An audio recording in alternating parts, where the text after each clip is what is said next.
Hello အားလုံးမင်္ဂလာပါကျွန်တော်ဒီနေ့ share လေးလုပ်ပြီးမဲ့အကြောင်းအရာလေးကတော့မလေးရှားနိုင်ငံမှာပကြောင်သေးနေကဖြစ်သွားခဲ့တဲ့လူတက်မှုအကြောင်းကိုပြောပြပေးမှာဖြစ်ပါတယ်နိုဝင်ဘာလ16ရက်နေ့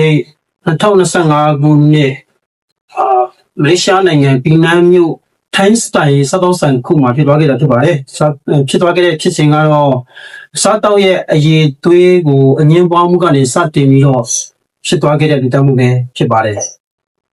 ဖြစ်စဉ်ကတရားခံဖြစ်သူကတငယ်ချင်းတွေနဲ့စားတောက်ဆိုင်ကိုရောက်လာပြီးတော့စားတောက်တဲ့အချိန်မှာစားတောက်ရဲ့အရေးသွေးတွေကိုမကျေနပ်လို့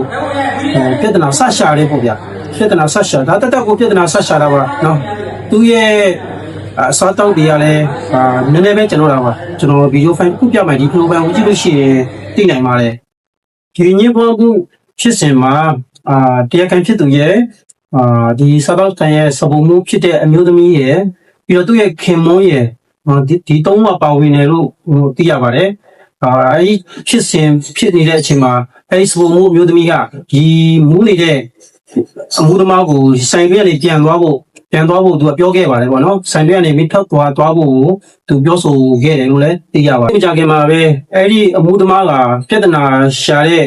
တရားခံကသူ့ရဲ့အကိုခေါ်ဆောင်လာပြီးတော့ဆိုင်ကိုနောက်တစ်ခေါက်ထပ်ပြီးတော့ပြန်လာခဲ့ပါတယ်ဆိုင်ကိုပြန်လာခဲ့တဲ့အချိန်မှာ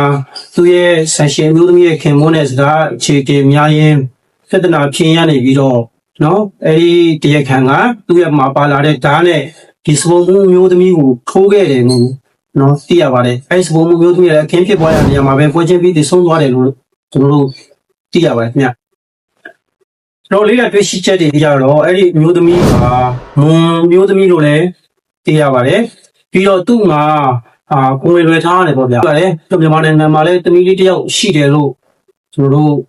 သတင်းအတိအကျရရှိထားပါတယ်ဗျ။ရဲ့ခင်မွန်းဖြစ်သူနဲ့တရားခံရဲ့တငယ်ချင်းဖြစ်သူတို့ဟာတရားရရှိပြီးတော့ဒီနန်းပြည်နယ်စေယုံကြီးမှာစေကူတောက်မှုခံယူနေရပါတယ်ဒီနန်းပြည်နယ်ရဲချုပ်ရဲ့အဆိုအရတော့ဒီ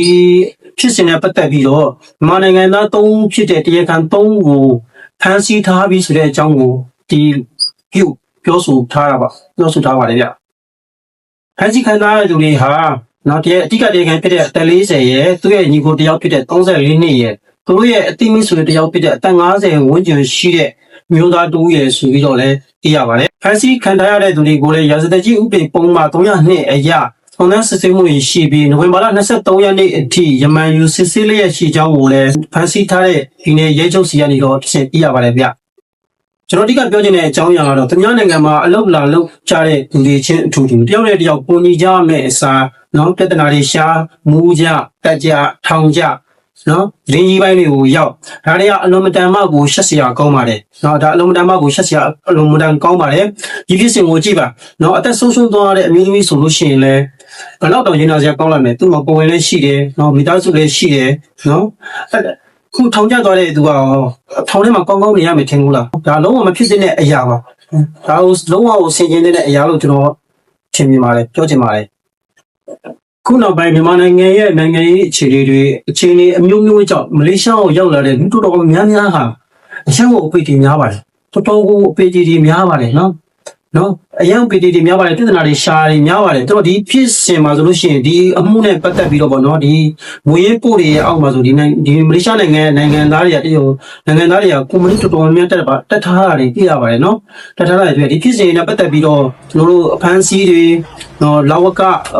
စစ်ဆေးမှုတွေလမ်းပိတ်ပြီးတော့ block ချတာပြီးတော့